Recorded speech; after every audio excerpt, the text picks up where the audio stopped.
No one's really built much of anything at this point. Um, and I think if you really take the leap now, you get that first mover advantage. And I do think there is huge opportunity here. It would be like, I think, knowing what Facebook and YouTube and those kind of platforms were going to become right at their launch. Like, if you knew with certainty that was going to be as big as it is today, you would have gone all in on that. You'd have done a Gary V, sell your wine through YouTube. Everyone's laughing at you. You know, what a crazy idea. And now look at the results of that. You have this opportunity with AI, but you have to integrate, build, learn, and fail in order to become that early adopter. Welcome to Sharpen the Spear podcast, where we help manufacturing executives command the front and win the floor. I'm Richard Walsh, creator of the Sharpened Impact methodology, and I've spent decades helping leaders transform frontline teams, unlock hidden profit, and capture capacity they didn't even know they had. If you want to see where your leadership gaps are costing you and how to fix them, head over to grittolead.com and run the free Sharpened Impact Simulator today. Let's sharpen your edge and get started. And we are back on STS, Sharpen the Spear podcast, with another incredible guest. I got Lee Russell in the house with us today. Well, the virtual house. You get it. It's what it is, right, Lee? Well, here we are. Lee, no one knows Lee better than Lee. So, Lee, I want you to give us the background, bring us up to speed, and we are going to have an outstanding conversation. Amazing. Thank you very much, Richard. Yeah, I'm really looking forward to this conversation. So my name is Lee Russell. I run a company called Minimal Viable Launch. I've been helping companies build AI-driven software experiences that make their customers say, wow, for the last 4 years. We typically work with non-technical businesses and applying our knowledge of technology, disruption, and product strategy and design to help businesses that aren't traditionally super well clued in around how technology can help accelerate their businesses to create things that their customers are screaming out for. We call it the burning hair problem. And we say if more people focus technology on solving their customers' most pressing, urgent, and unignorable problems, they would have a lot more money in the bank left over at the end of the month. So that is what we do here at Minimal Viable Launch. We've done it for some of the UK's biggest companies, and now we're on a kind of worldwide expansion program, starting to work with people in America and across Europe as well. That is fantastic, and it's so timely, and I love it because I'm doing the same thing with my clients. I'm not the AI guy, but I'm bringing this in. And if people listen to past episodes, we talk about this a lot. How can we use it to build our business, to perfect, I'm going to quote, and perfect our business from a customer service standpoint, especially from building out sales programs. We could spend hours and hours and hours, okay, on this, but it's so powerful. And the key to what you said there, Lee, is really helping them non-technical companies. Because this is, to me, this is a field leveler.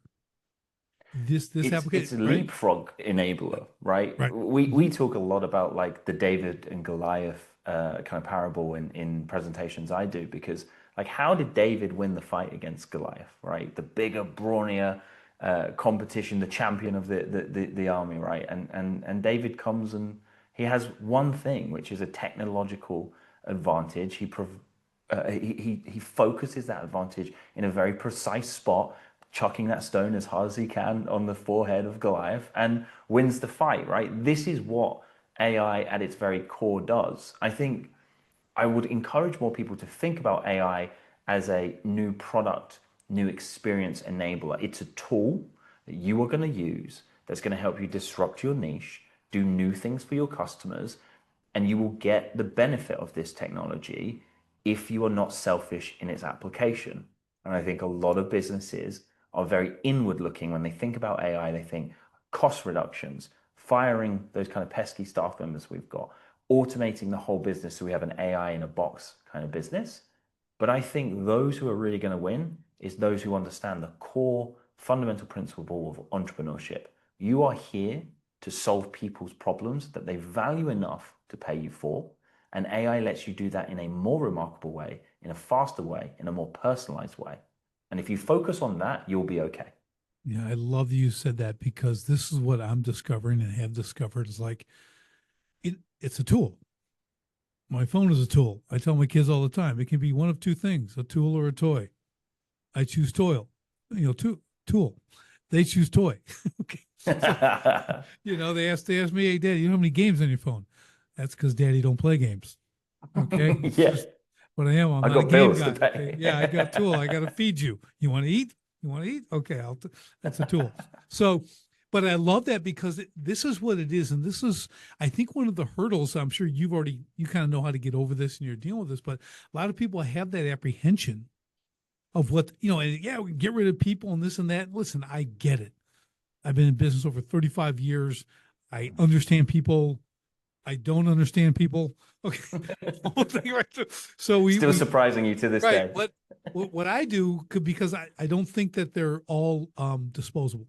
Okay. I think Hmm. they're an intricate part of my business and serving people. I think that the human connection is really, really powerful.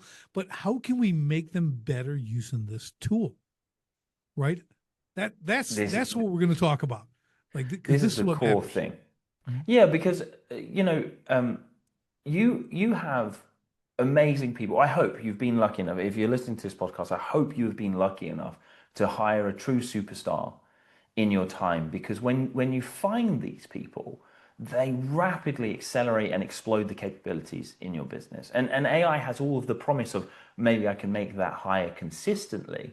But I think there is a core, fundamental, technological reason that we're not going to completely displace humans with large language models, right? When we talk about AI, the pie is actually much bigger than what the mainstream conversation is, right? There's machine learning, and there is a whole other many other forms of technology in this space that maybe could deliver artificial general intelligence. This idea that we have a autonomous being that has its own self-drive, it's incredibly capable, and at that point, maybe all bets are off. Humans maybe at that point have been out evolved.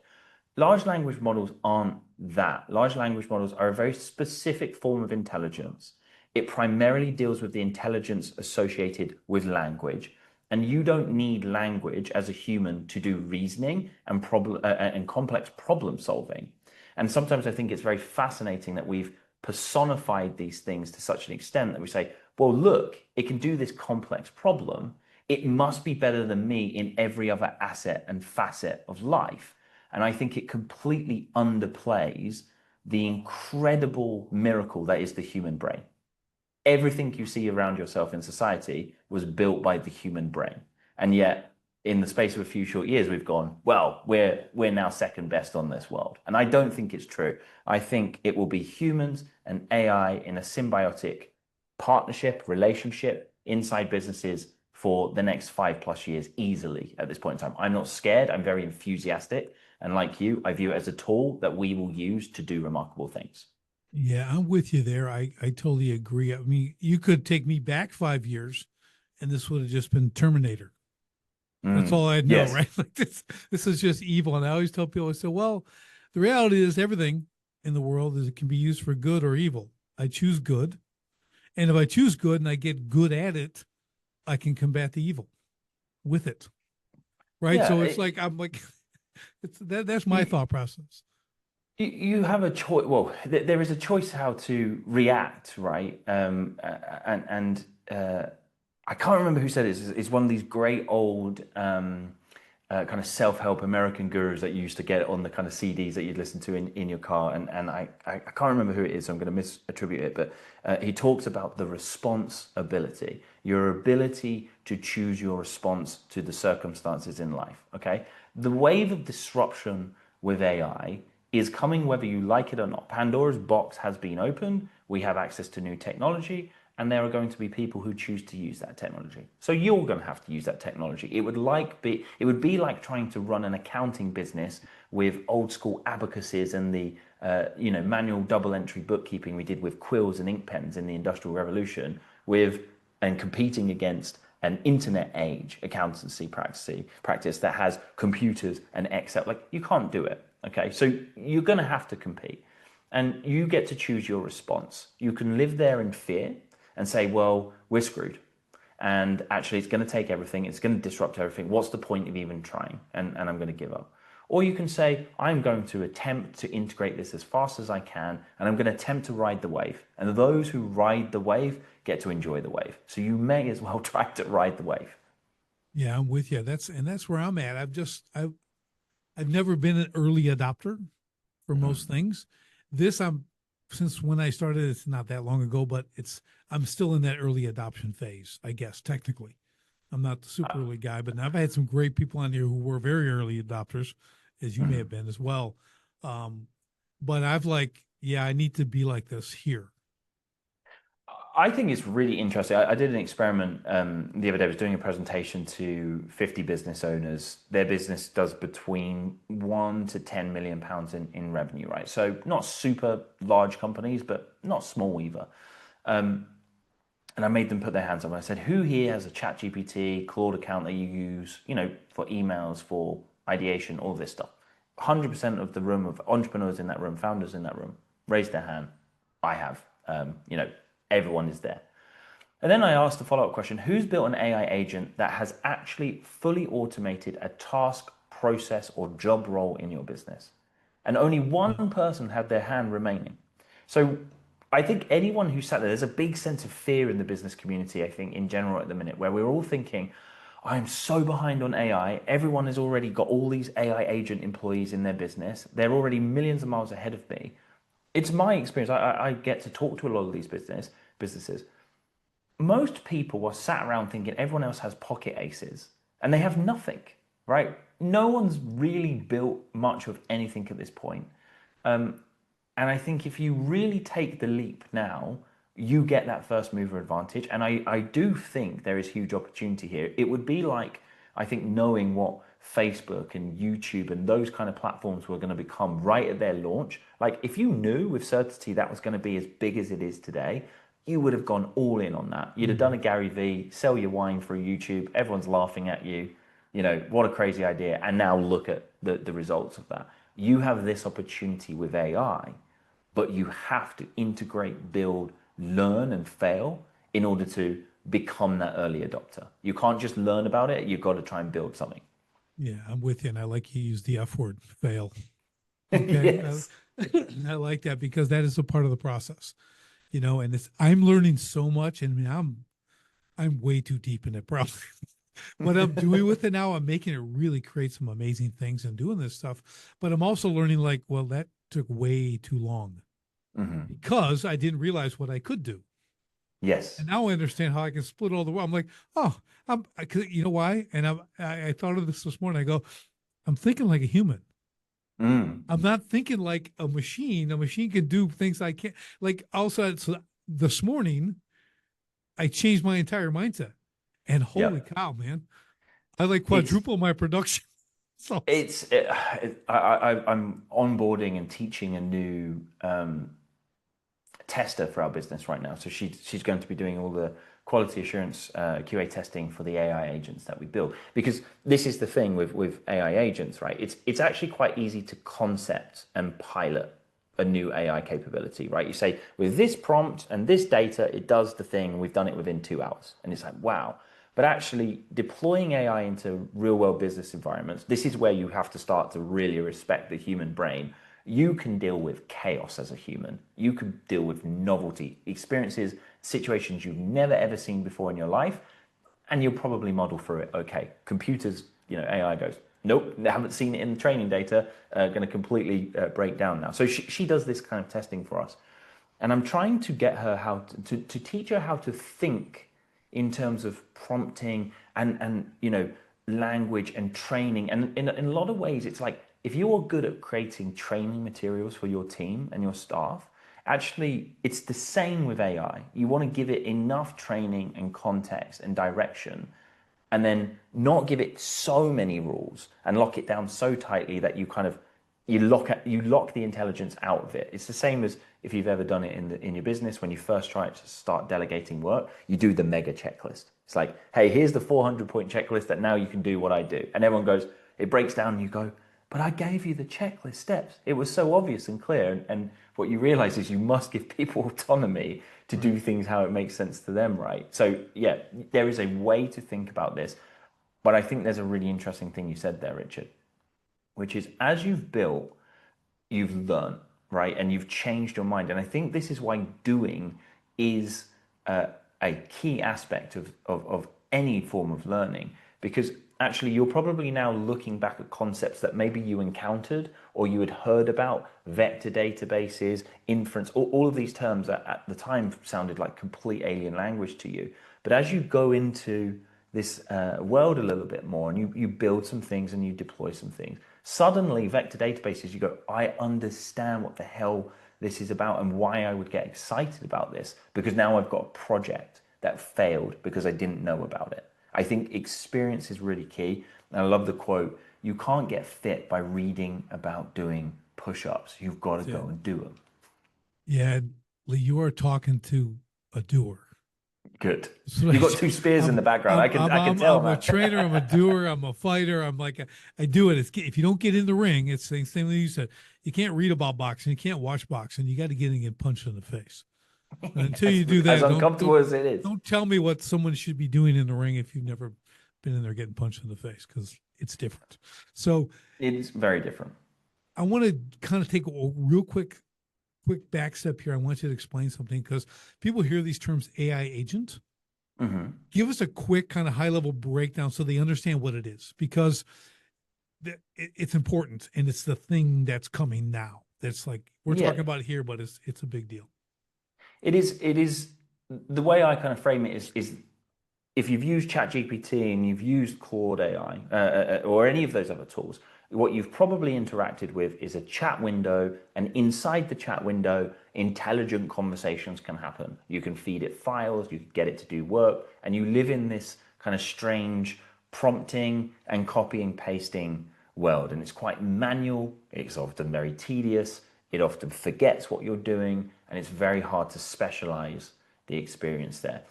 AI agents is akin to the point in human civilization where we went from kind of tribal hunter-gatherers to inventing the first tools, the first spear, the first knives, fire, those kind of things. And you think of the capabilities of humanity as a whole, that once we had tool usage, that the intelligence that we did have suddenly had a way to be leveraged in a much more productive and systematic way. That is what AI agents are in the world of large language models. We have given large language models tools. What is a tool? It can be a piece of code that says, you can look up the events in my calendar and see when I'm free. It can be control of your browser and navigate you to a web page. It can be the ability to spit out code and run that code as an agent, or it can send transactions, request money, raise invoices. Anything you can kind of think of, we can start to build into the AI's understanding of, here's the tools you have access to. And what we're talking about with an AI agent is we prompt it slightly differently. We have something called the system prompt. So when you are interacting with ChatGPT, behind the window, which you don't get to see, is something called the system prompt, which is right now, I think, over 25,000 tokens, which is little chunks of words long. That is the invisible instructions that OpenAI has baked into your experience with ChatGPT. That means it can't answer certain questions. It has some weird styling and formatting. It uses the M dashes all the time. It might be very sycophantic. Those kind of things happen from the system prompt. When you're building your own agents, you have access to your own custom system prompt. And we give the agent the ability to prompt itself in a loop and use tools. So usually with the system prompt, what we're doing is we're saying, this is who you are. This is the kind of employee you are, and this is the task you help with. This is the process you're going to run through. So these are the 5 steps you're going to do every time. These are the tools you have, and these are the rules you have.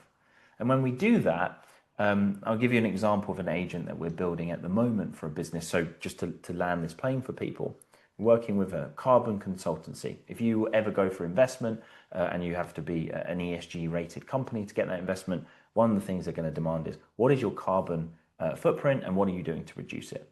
One of the easiest ways to identify what your carbon footprint is to analyze every single line of expenditure in the business and then categorize those under something called the CEDAR categories, and you get a carbon output based on that calculation. we're working with this consultant. They used to pay someone £40 an hour. It would take them all day to analyze one business's accounts. It's a long process, okay? We now do this in 20 minutes for $5 of OpenAI credits. And what it does is the AI agent understands what seeded categories are. It understands its role as this consultant. We feed it a spreadsheet of these data points in. It goes through its brain. It looks at the vector database where we store all this information. It comes to a decision and it edits the spreadsheet and says, this line item is this seeded category. And it has about an 80% accuracy rating at the point of testing today, which means we now have reduced the work for that human who does double checking, and then the 20% of the problems, which usually the reason the AI fails is because even the human would have had to gone back to the client and say, can you give us more details about what this expenditure is? That is what agents are for you, is the ability to create mini employees with access to tools that do meaningful work inside of your business, outside of the chat window of ChatGPT or Claude. It will operate in your CRM, it will operate in your databases, it will send emails, it will do all of these things for you. Yeah, that is excellent. So thank you for that explanation, because a lot of people don't. They hear it, they don't really understand it. It just sounds like and it's where everything's going. Everything's going towards AI agents, right? Pretty much everyone's going to have one, I'm air quoting, right? Have many. I think you will have many in your business. I get a question a lot of the time, Richard. I don't know if you suffered from this yourself, where people say, show me what an agent looks like. What does it look like? Because I think sometimes people think like, is it like a little mini employee? Is it like a laptop screen with a face? Like, where does it live in my business? And, the answer to that is it lives in a cloud-based platform like NAN or some code you've written. It's like akin to your marketing automations, that if you've ever done those kind of things, Zapier's and make.com, those kind of systems, that's what it looks like. Big flow diagram that has lots of blinking lights all over it. But I think people find it very abstract. Did you experience that yourself, Richard? Yeah. So as I get into it, I'm like, oh, I've enjoyed well, what I've done, and this might be odd, but like if it asks me, do I want this? I don't just say yes. I say yes, please. Okay. Cause like, I'm not going to eliminate my humanity because I'm talking to that. Right. So I speak and then I have a sense of humor and I call it out. Okay. It's like, we're still inside the 10-hour window. This happened this morning. I said, no, we're not. We're at 12 hours. And he goes, oh, you're right. I'm like, you're just like an employee. You're just like, you lied to me, So I'm calling it out. It says it'll still do the same thing. So, but then it picks up on this really cool stuff, Lee. So it's like, so I'm the frontline leadership offensive commander. It's like my title, right? So what does it do? I didn't ask it to. It calls me commander. Nice. That's how it speaks to me, right? So you start to get into this, and it's like I'm enjoying it from that aspect, right? It's like you kind of can train it, right, and do this stuff. So that's what I mean. So I'm not thinking it's like this person, but what I'm doing is I want a real interaction because that's how I think. So I want it to think like I think, just smarter, okay, and a heck of a lot faster. It's very interesting. Like you form these symbiotic relationships very quickly with these AI agents. Like, look what happened when GPT-5 came out recently and they switched off GPT 4.1 and other models. And people, I mean, it's kind of still a little bit crazy to me, but people are like, I was in a relationship with GPT 4.1. Yeah. And it's like humans are incredibly good at personifying something and forming bonds and attachments to things, right? Very, very quickly. And I think it's very easy to do this with AI. I have one that I've built. It's a bit of a custom agent that I call System Zero. And System Zero came from a point in my life where I was feeling very stressed at work. We were rapidly growing, and I was realizing that I'd been the glue that held the whole business together. And there was no SOPs, there was no training, there was no systems. Everything was all coming through me, like complete pain as we started to grow. And so I built System Zero, and all I do is talk with it. I talk with it once a week. And System Zero has my North Star vision document for what I want my life to look like in 10 years. It has every interaction we've ever had around what I have problems with my business. And then it asks me a series of 13 questions, which I answer. And it's always the same 13 questions because I've told it to ask me those. And those questions are introspective. Monday morning, we were just talking before the call about our love of coffee, right? So I've got my big French press of coffee. I'm having a conversation with this AI about what the constraint in my business is, what am I feeling.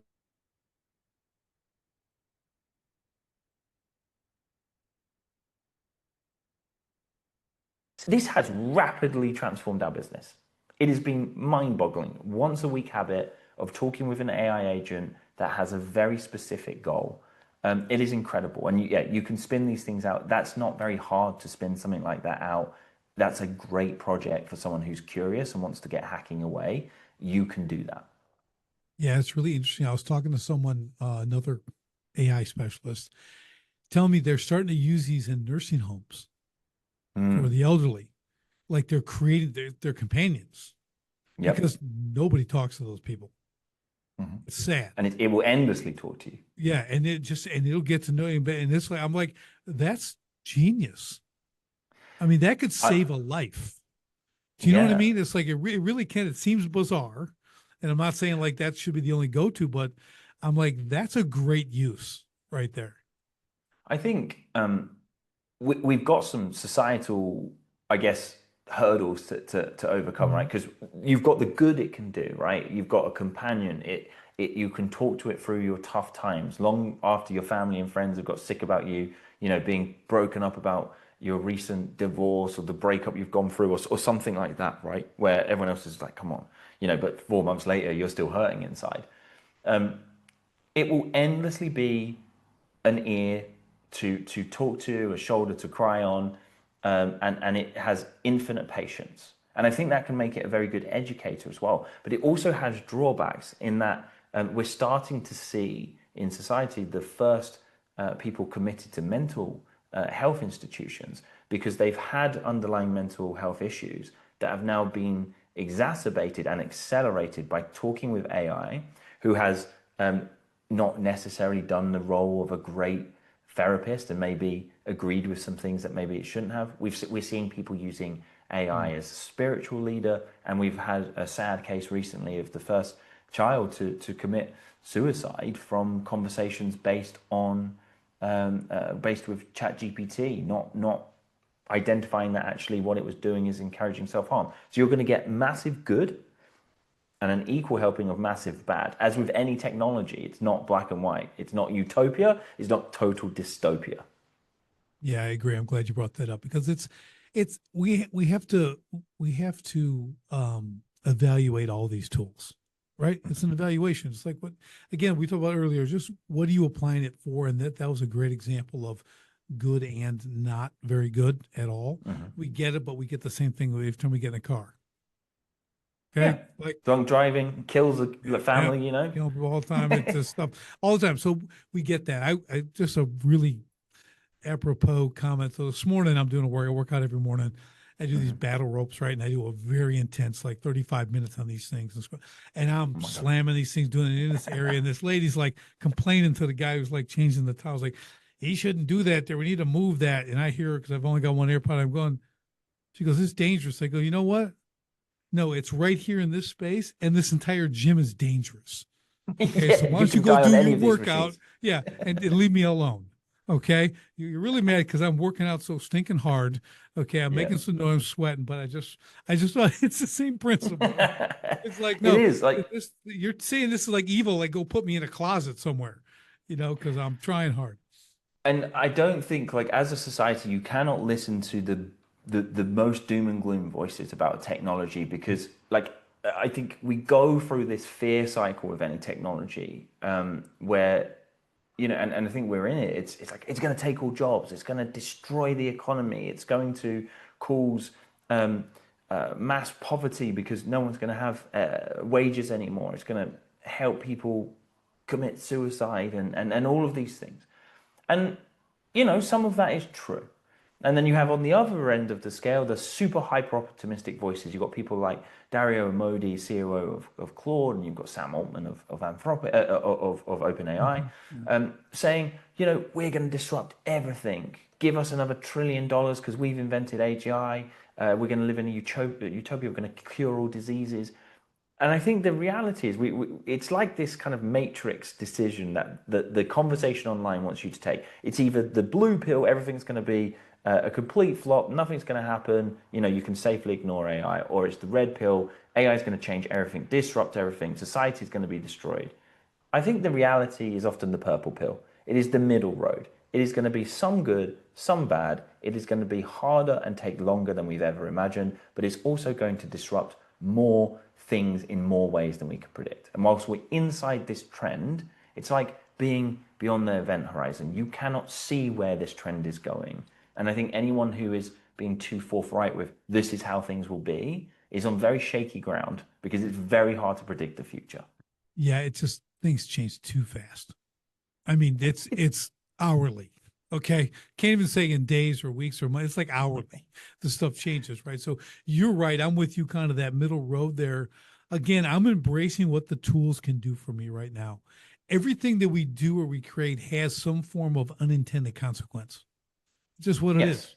It's just that's the intended unintended consequence. Okay. It's where it's at. It's gonna happen.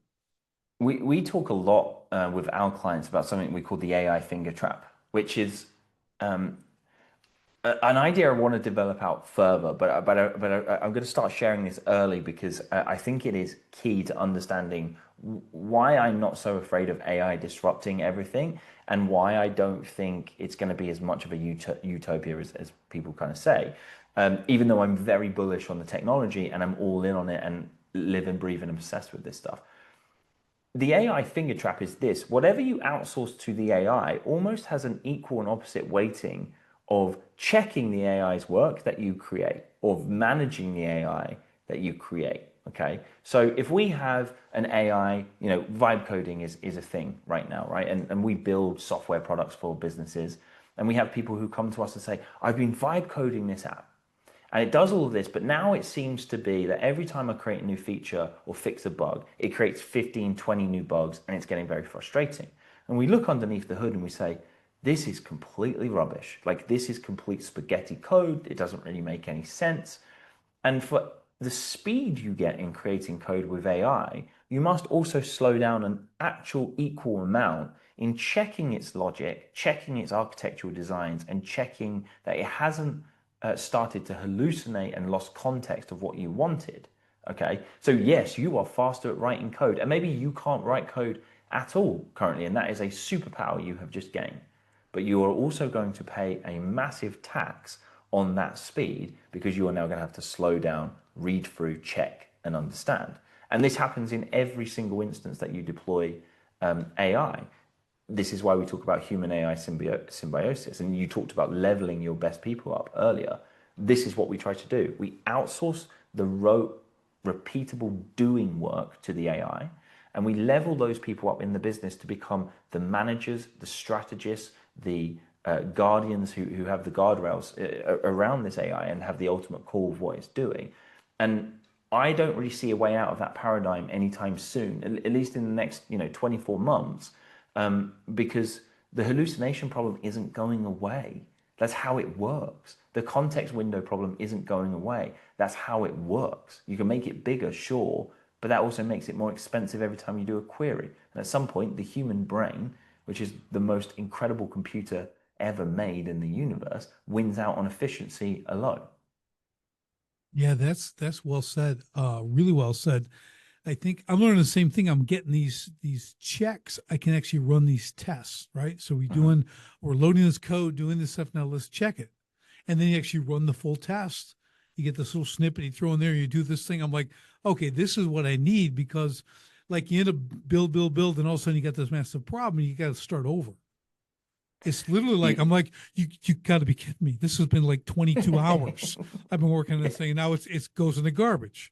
I got to start over Yeah, again. Oh boy, I'm telling you, you start learning that checking sooner.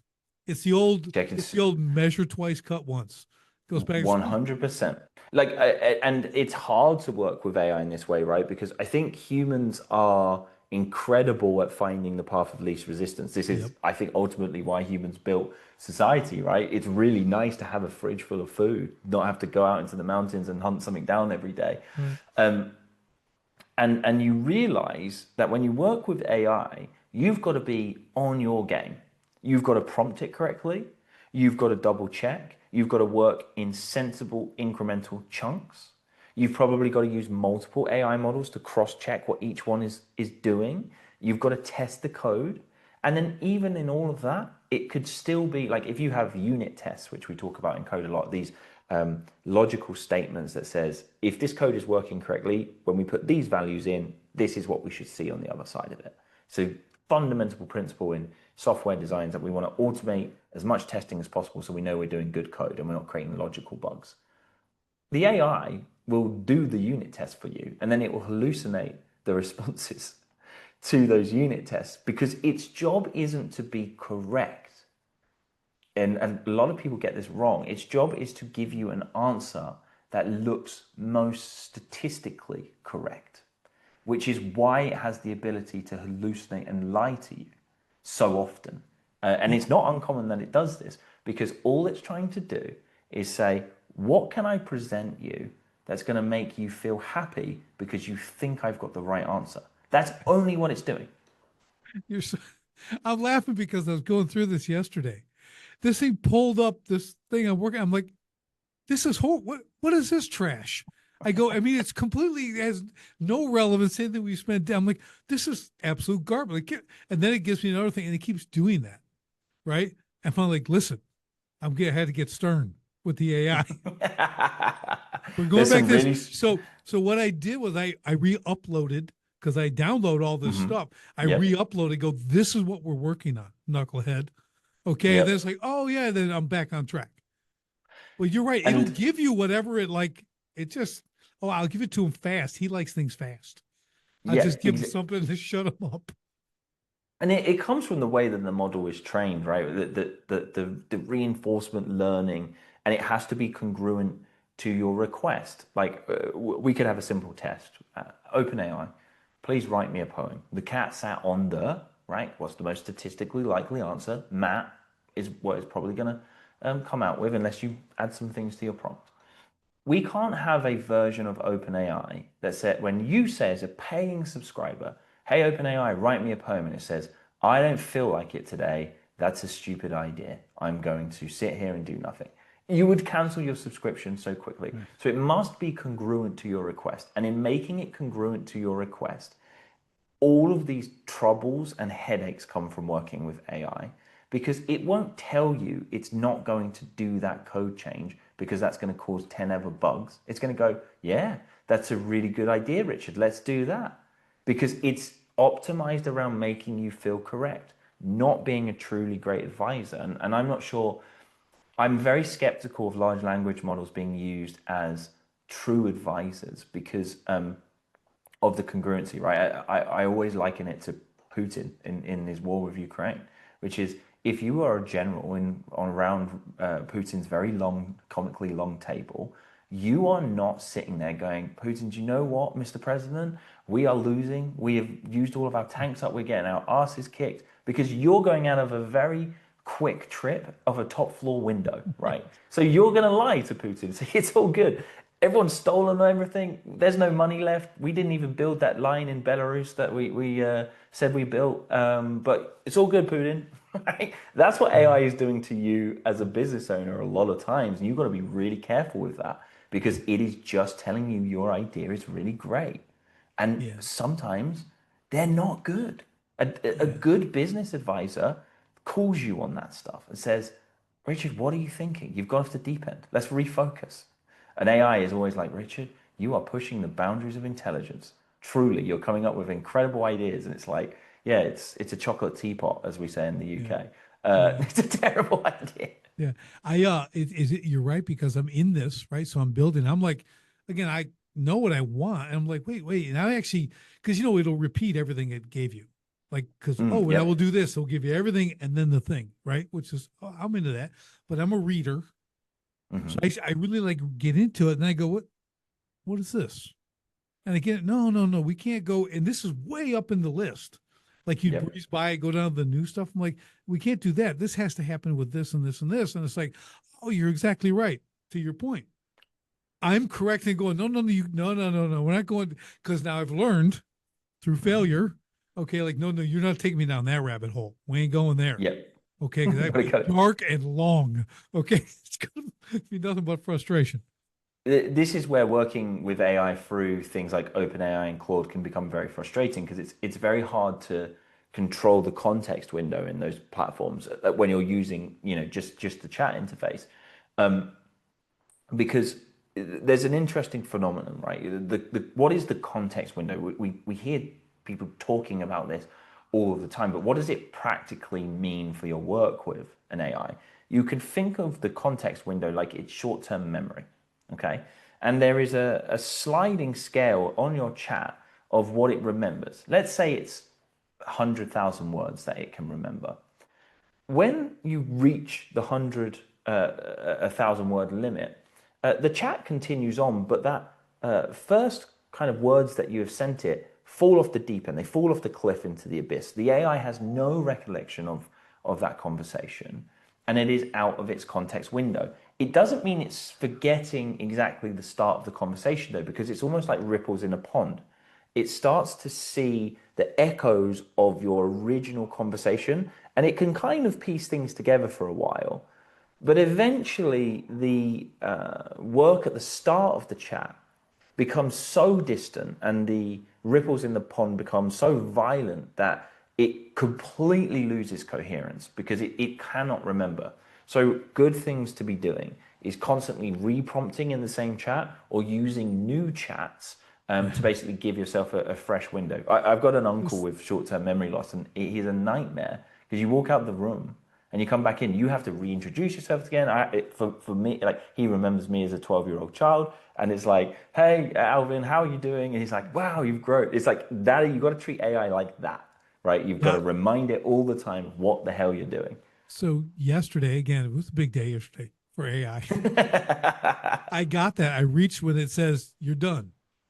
You Mhm. can't do any more in this chat. You've maxed out. Okay. And I'm like, because I've had it numerous times, I've done so much, Lee. Like, I see it dragging, getting slow. Hmm. I'm like, oh, let's go open another chat. These are things you learn.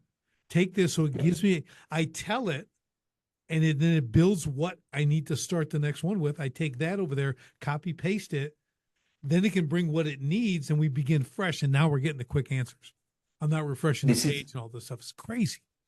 It's something I use ChatGPT Advanced Voice Mode a lot for. So if you have never used this before, like I think voice mode is a really great way to interact with AI because you can divulge a lot of information very quickly. So you give it really great rich context. And then what I will do is I'll start my interaction off with AI by speaking into the voice mode. I will explain, just like an employee, this is what I want to do. This is why I want to do it. This is what good looks like. This is what bad looks like. Don't let it try and have to be a mind reader. Be very specific. And then I say, can you output that into a master prompt that I could use with any AI model that gives it all of the context that I've just given you? And it reformats that. Great. Copy, paste, save it into my notes. And I know that if I need to reprompt at any time, I've got that. Or if I'm getting quite long in the conversation, I get it to re-summarize and update the master prompt based on what we've done so far. And that is a lifesaver, but it requires you to be very conscious in your efforts with AI. That's what I did. So today, this morning, I'm like, okay, what I need to do, can we break this project up into sections and put them in separate chats? Mhm. And can I work on them all at the same time? I'm gonna go one to the next, and I'm gonna come Oh, back you're around. And I'm like, that's what I want to do. And it goes, absolutely, okay, because it's got to do its thing and thing, and I go to the next thing and I work on that. So the marketing gets going here, and the coding's over here, and this is over here. And I'm like, it Mhm. goes, absolutely. I'm going, okay, well, see, I'm a little slow. Took me a while to figure that out. So now like I said, I can quadruple what I can do because I got to doing some pretty intense stuff that takes a long time to format and Mhm. produce. I'm like, I'll give you that time because I'm gonna be over here Yep. working. I'm not gonna look Oh, at this. wait till you have the revelation that you can use OpenAI, Gemini, and Claude all at the same time in different windows with different amounts of Dude, chat. don't do that to me, man. Don't do that to me. I can't bear with that right now, but I love it. But I love it. It's it's an interesting world though for those companies producing those kind of services, right? If we think about this, like I'm not so sure about the business models of OpenAI versus Anthropic versus I think Google probably has other revenue streams that keep it afloat, but it's very easy. Like we build these AI systems for these companies, and all we have is an API integration with one of those companies. Basically, a way to send and receive data. And all those companies do is sell me tokens. They are token dealers. I say, here's my input, do some thinking, give me some tokens out. Tokens being these chunks of words that represent the output of the AI. And the interesting thing is, it's so easy to switch your API connection and use the exact same prompt and just switch to the state of the art model, like in seconds. And I'm thinking for OpenAI and Anthropic, they're at some point going to have to really start monetizing these services because they're losing money hand over fist and the VC investment will eventually stop. The tighter they try to squeeze, I think the more people flood to the next platforms. And I'm going to be very interested to watch how these companies play out. And whether it's a fast follower who says, thank you very much, don't have all that development debt, I'll now take it from here. Or if they somehow survive it, I don't know. It's going to be a very interesting play. Yeah, I kind of see things in ROI.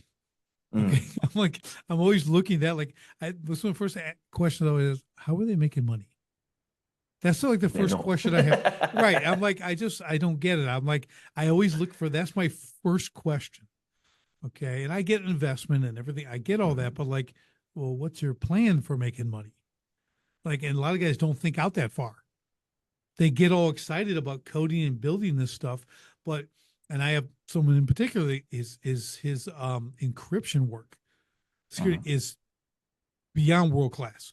We have Mm. like government encryption. He's like 4x that, right? Anything you can imagine. Okay. Like I'm like, but he's a coder, and I'm like, dude, you gotta sell. Like you Yeah. gotta talk to somebody. You gotta come out of there. You gotta come out of there and go. So my son's working with him. I'm like, you need to sell. It doesn't need to be perfect. Okay, you're into perfection. I totally appreciate that, but that'll keep you in that room for the rest of your life. Okay, you're never going to launch. I'm like, get this Perfection stuff is out there. I go, expensive. get out, or someone's going to see the value and they'll just buy it. Okay. Yeah. And you can go back to You're, making something new. exactly this. I'm fascinated watching these companies because we also had the DeepSeek debacle, if Mhm. we can call it that, where we have a company in China that looks at what they're doing, says, hey, hang on a minute, thanks for all of the papers you've released. We've just replicated not to your level, slightly below state of the art, but very like close enough to really make waves. And by the way, you've spent a couple of billion. We just did that for like what was it, like 7 million, maybe a bit more Mhm. dollars. And it's like, okay, so if that's possible, where's the moat? Because you've got Sam Altman out there at the minute saying we need to raise 1 trillion to build nuclear power plants so that we can power these data Right. centers. It's like, hang Right. on a minute. You talked about where's the profit. Sometimes I listen to Sam Altman and Dario Modi, and I think of that old steel frame for the meme from South Park, where they're stealing the underpants, right? It's like steal everyone's underpants, question mark, question mark, question mark. Like that's the middle of the plan. And then on the end, it's profit. It's like, who knows what happens in the middle, but if we do these two things, that's going to be the outcome. That is sometimes I look at Sam Altman and I look at Dario Modi and I think, where's the profit coming from? Because I think it's going to be very hard when you have these open source and kind of other company models that aren't quite state in the art, but they are good enough and they cost fractions that OpenAI or Claude costs. Who isn't going to be switching to that? It reminds me of Nikolai Tesla and Yeah, Edison. Nikolai Tesla is making free stuff, man. Look at that. It's free electricity for everybody. It's wireless. He's doing all this stuff. And Edison's going, you kidding me? I'll make some money off of this. Edison's the CEO. He does all this stuff. Really ruins him. But here's a guy who's, I think Altman, these guys are just the innovators. mm, Innovators don't want to sell. They want to make. So they want to raise funds. They want to be financed to stay in the lab. They don't want to come out and sell. They'll come out and say what they need to say, but they want to go back and create the next thing. That's what they're about. That's why you're not seeing this monetization at the level it really should be. Yeah, we will see at some point the VC investors will have their way, right? We'll get Mhm. ads in stream. You'll get ads in chat. It's going to be, that's when I'll go, we were in Now, a golden age and we lost it. here's one of the great unintended consequences. Maybe we're going to get a bunch of nuclear power plants and have like decent power and tons of it. That would be awesome, right? It's clean, it's amazing. It's like, let's get that. So that's my unintended consequence for all that. Yeah, go ahead, build them. You guys pay for them, get them in, then we can all Yeah. reap the benefits of nuclear power. That'd be awesome. It will be very, very cool. Yeah, not opposed to some more kind of clean energy, more powerful sources. Like ultimately, that is what this disruption will be constrained by, right? Compute power and the fact Hmm. that these things are so hungry in terms of energy. Where is that energy coming from? It's an interesting question, but which of the companies is going to be around long enough to be the one to build some of that infrastructure? I don't know. I think. Right. I'm not married to any one horse in this race at this point because I'm not sure who has the defensibility. But I also don't really care because all I need is to borrow their particular brains in an API call. There's some very good open source models that if I wasn't being lazy and did a bit more prompt engineering, could probably use those just as effectively as the latest Yeah. ChatGPT or Claude model. Yeah, they say, I heard the other day, I think it's within the next 5 years or less, that AI power consumption will equal the entire United States grid. Oh my That's what they said. It's in the next 3 to 5 years. That's where they're going to be. That's why they need this power because it's just going to consume it all. So I mean, it is a high consumer. Fascinating stuff. Just absolutely fascinating. I really love this conversation, Lee, because we're very practical. You are. That's what I like. I mean, you like talking in real sense we can understand. Really important for guys like me. Okay, because I'm not up there on the, on God. the on the IQ scale. But the application aspect is what's so important. You know what I mean? Mm. Like how people can apply this, kind of how we started this conversation was there's applications of this. And I think after listening to this, I think a lot of people should probably, well, hopefully they're looking at it a different light and really understanding how they can apply this. So let's talk about that real quick here, kind of near the end, just to understand like there's all these great practical applications and what does that really look like for the business? So I think what's fascinating in my work and is great for someone like me who has a frantic brain that is always looking for new novel things, right? Is I get to go into these businesses and we say, where are we going to apply AI? And for each individual business, the projects that give them the highest return on investment are almost unique nearly every single time. There's overlaps and there's kind of themes that we see. Those themes being how can we make it highly personalized at scale, highly, what we call it high tech, high touch, so that you're kind of a white glove service now done at scale because AI is helping you with personalization. It's helping level up the leverage of your employees in the business. But the individual projects and what sequence you should do them in is very much down to the situation of the business, the people you've got in the business, and how you deliver your products and services. So we talk about a process that business owners can use to uncover their roadmap. We call it problem scouting.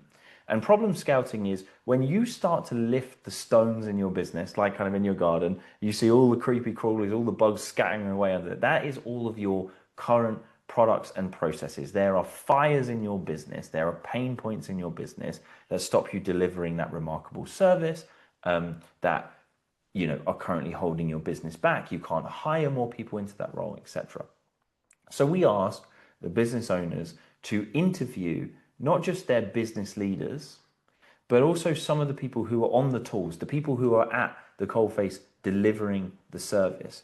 And we say have a 30-minute conversation with them and ask them a couple of key questions, right? Create a spreadsheet. And in that spreadsheet, you're going to list every single problem that people reveal to you. And you are going to interview them and you say, what are you doing in your role when you are being most impactful? When you come into work and you feel you've had like an 11 out of 10 day and you've transformed a customer's life, you've transformed something in the business, something that you've been very, very effective in your role. What are you doing? What are those tasks? What are those processes? They list them out. Great. And we say, well, then What's everything that gets in the way of that? What gets in the way of you being more impactful? And it's those questions, the things that get in your best people's way, that we list on that spreadsheet. And it comes up with incredibly innovative uses of AI. But the thing that's interesting, it's not the pie in the sky ideas where we say, let's create one AI that's going to take over the whole division of the business. It's usually something very small, quick, fast, and cheap to deploy. And the interesting thing is they have an almost immediate return on investment because you're usually paying someone quite a lot of money to do that particular thing. You can build that agent very quickly to take that role over, and you can leverage them up into a newer thing that makes more money, helps you have stickier customers, helps you retain customers for longer, right? And it is that interview process, and you can do that interview process with your customers as well. If more businesses slowed down and did true problem scouting, they would have a much more successful rate of applying AI in their business. I think MIT came out with a study the other day that said 90% of the businesses they had interviewed in this study that tried to apply AI in their business had failed to get a return on investment. That's shocking. That is an absolute crazy failure rate. And I think it's because people are reacting out of fear and they're not actually finding the right candidate projects in their business to execute on. I wonder, Lee, do you think they abandoned AI because of that failure? I wonder what actually would it, we probably don't know, right? You won't know for some time, but you know how it is. Some people, they fail and they quit. Well, we talk about AI as if it's the first time AI has ever happened, Right. right? And I wasn't around for this, so I'm speaking from secondhand experience. But as I understand it, we had an old programming language called Lisp, and Lisp had this amazing community in it that started to create these things called knowledge workers. And knowledge workers was this idea that if I could take a role, if I could take a job, and I could create rules for every scenario that that person in that job might ever encounter and how they would make the right decision on that, we could create an autonomous system that gets data input in, makes a decision, round and round. We've now created an artificial intelligence that does a role. And what we realized is, as we went through that, it's like jobs are very complex. You can't create enough rules to handle every single situation. And so there was an awful lot of money invested into AI startups that were building these knowledge workers with Lisp. And we entered what's called an AI winter. That is where the investment goes down, the progress slows down. It was a false kind of start. This isn't going to give us artificial general intelligence. We're not going to hit the singularity and live in this utopian society. I think if enough companies try to apply large language models into their business and agents into their business, and we still see a 90% failure rate, I think we will enter a second AI winter. We'll enter another AI winter. Because there's only so much pain people can take. There's an awful lot of chief AI operating officers that are probably sweating in their very expensive seats right now because they've been asked to get some wins and they've provided none. And it is because they are being selfish in their application of AI. Seek the burning hair problems that are inside your business and that your customers are facing first and foremost, and apply AI there. Because I guarantee you can get a win, you can get a return on investment. And if you're struggling to do that, it's because you're not solving the right problems with AI. That's how we avoid the upcoming AI winter, is we have to apply AI in a non-selfish way. Yeah, that is some incredible advice. I am with you on that. I'm a problem solver by nature. So I look for these things when I, like I said, when I first started getting into AI, I started seeing the opportunity for that. Just what you spoke about. Like, like this is where it's at, because I'm not looking to take over the world. What I want to do is solve problems and increase ROI, increase my clients' profitability, right? By this, I want to capture more work because I can serve people, at midnight, 1 a.m. when I'm sleeping, Mm-hmm. right? Because you'd never know it, but people call for the weirdest things at the weirdest time. Yeah. Okay, like 1 a.m. you're getting a call for a roof. Okay, like what do you like? I need a roofing done. Like they'll call when they call. I stop judging people. As long as Yeah. you're calling me, I'm good. Okay. Yeah. But now, how do I actually take them through the process? How does someone call, and whoever it is, my AI agent is, Mhm. answers, what gets all the information, walks them through the process, gives them qualifying questions, and takes them through, and also walk them all the way through and qualifies this into a minimum of a warm lead, if not a hot Mhm. lead. Even set the appointment. It can be out there this day, right? Gets in the calendar, sets the appointment. Like, do that. Okay. They're going to, again, 1 in the morning, they're going to hang up and go to sleep peacefully because they just solved their problem. They have an Yeah. appointment for this that was on their mind at 1 in the morning because they couldn't sleep. Now they can sleep. Like, man, that's a win-win-win all the way around the board. I love it. I often talk, when I first started my business, this is ironic, right? I really love teaching. I love helping people learn about entrepreneurship and business and innovation, which is hilarious because my school career was plagued with me being thrown out of school. Yeah, I well, didn't want to be you're anywhere but school, right? you're in good company. You're in good company. Yeah, right. But I love it now. So I do a lot of consulting and mentoring with startups.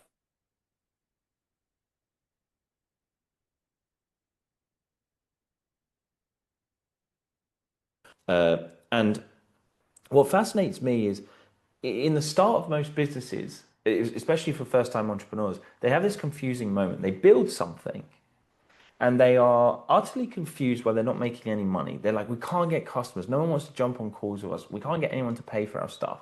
And I always use this, it's a very silly analogy, but I always use like, this is what you're offering the market. You are saying, who wants $10 and I'm going to charge you $100 for it?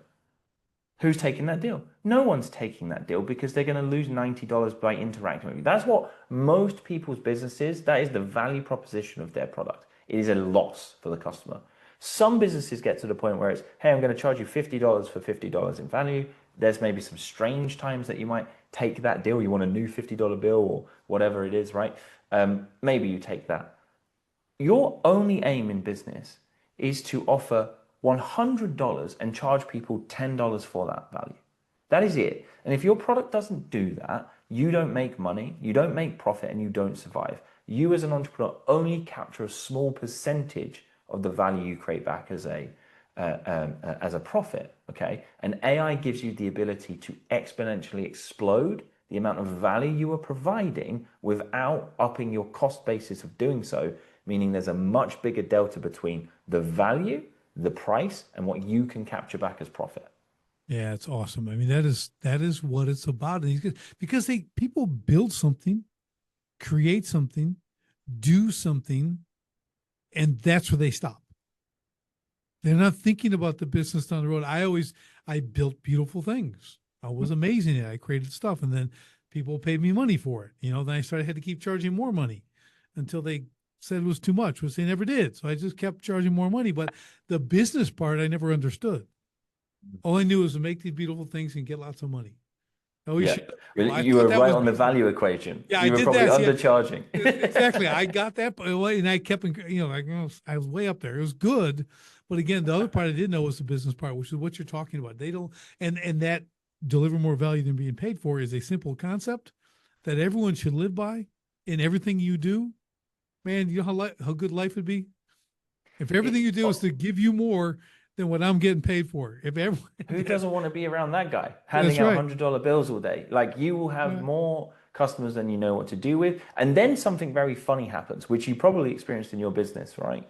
You offer so much value at such a compelling rate that you become completely overwhelmed with the amount of business you have. So you start raising your prices just because you can't bear to take another customer on, because actually that starts to become painful. And if That's right. you're an entrepreneur that's kind of struggling to get to that point, I know you can kind of put your head in your hands and say, "What do you mean you'd say no to a customer? I'm desperate for customers."